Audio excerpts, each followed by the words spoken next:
1908 में रशिया के साइबेरियन जंगल में एक जोरदार धमाका हुआ, जिसकी इंटेंसिटी 150 एटॉमिक बॉम्ब्स जितनी ताकतवर थी। इस धमाके की वजह से एक ही झटके में 8 करोड़ दरख्त या फिर 5 लाख एकड़ जंगल की जमीन राख बन गई। मगर जब साइंटिस्ट वहां पहुंचे तो किसी किस्म का कोई क्रिएटर नहीं मिला। यहां सिर्फ हर चीज जली हुई पाई गई, क्योंकि यह धमाका टेंगुस्का रिवर के पास हुआ था। इसी वजह से इसको टेंगुस्का इवेंट का नाम दिया गया है।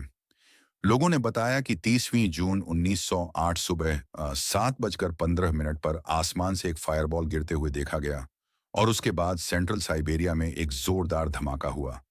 लोगों ने आसमान में एक चमकदार रोशनी देखी, और उससे निकलने वाली गर्मी इतनी तेज कि लोग बेहोश हो गए।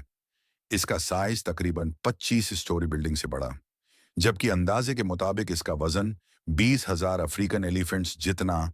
लेकिन फिर भी ना ही क्रेटर मिला और ना ही कोई मलबा रशिया ने पहली साइंटिफिक टीम साइट पे 1927 में भेजी।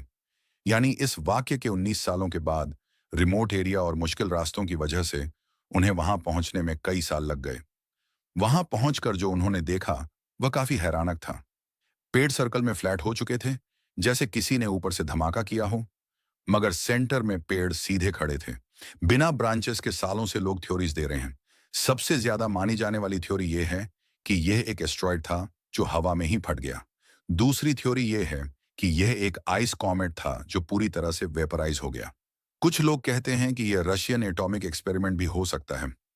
यह जो भी था उसने जमीन को हिट नहीं किया, बल्कि हवा में ही फट गया।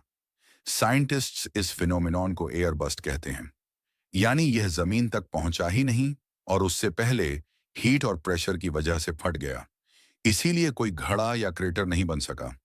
इस जगह पर अब दरख्त तो ग्रो कर रहे हैं, लेकिन कुछ जगहों पर दरख्त सीधे नहीं बल्कि टेढ़े मेढ़े हैं।